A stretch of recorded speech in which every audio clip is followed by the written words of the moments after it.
اللہ کے نام سے شروع جو نہایت مہربان رحم والا۔ سخت پتھروں کو جب آپ صلی اللہ علیہ وسلم کا دست سخا لگتا ہے تو ان کی گویا نور ہی بدل جاتی ہے، اور ہیرے و جوہرات بھی ان کے سامنے ہیچ نظر آتے ہیں۔ پتھر قدم کے نیچے آئے تو موم ہو جائے، ہاتھ میں آئے تو کلمہ پڑھنا شروع کر دے۔ گویا آپ نے پتھر دلوں کو اور خود پتھروں کو بھی خدا کا مطیع بنا کر اس کے سامنے جھکا دیا۔ اے میرے پیارے آقا، آپ نے حسنین کریمین کی انگلی پکڑ کر ان کو دو جہاں کا ہاتھ پکڑنے والا دستگیر و مددگار بنا دیا۔ اے میری جان کی جان، میں آپ پہ قربان۔ ہائے، پھر کب وہ نورانی وقت آئے گا کہ جب ہم آنکھیں بند کر کے درود و سلام پڑھ رہے ہوں گے اور سرکار کے روضے کی جالیاں پکڑ کر آپ کی چوکھٹ پہ جبیں رسائی کر رہے ہوں گے۔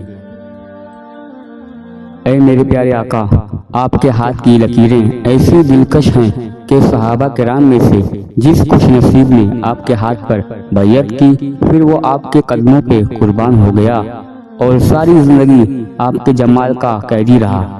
وہ بلال ہو یا خبیب، سلمان ہو یا صہیب، بڑے سے بڑے ظلم ستم بھی ان سے آپ کا دامن نہ چھڑا سکے، بلکہ دوسروں کو بھی دعوت دیتے رہے۔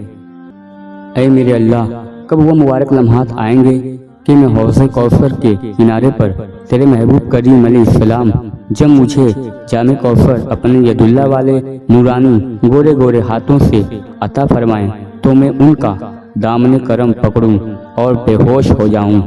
پیچھے حدیث گزر چکی ہے کہ علماء حق کو حضور علیہ السلام اپنے بابرکت ہاتھوں سے حوض کوثر کا ٹھنڈا پانی پلائیں گے۔ پھر حالت یہ ہو کہ آنکھیں کھلی کی کھلی رہ کر جلوہ مصطفیٰ صلی اللہ تعالیٰ علیہ وسلم دیکھتی رہیں، دل پر ایک بے خودی اور وارفتگی کی سی کیفیت طاری ہو۔ ہاتھ میں جام کوثر لے کر لبوں سے اپنے پیارے آقا کا شکریہ ادا کرتا ہوں۔ نوازش کرم، شکریہ، مہربانی، اے میرے پیارے نبی۔ اے گدائے در مصطفیٰ احمد رضا، کیوں کہو گے کہ میدان محشر میں اس وارفتگی میں تجھے کیا کیا مزے نصیب ہوں گے۔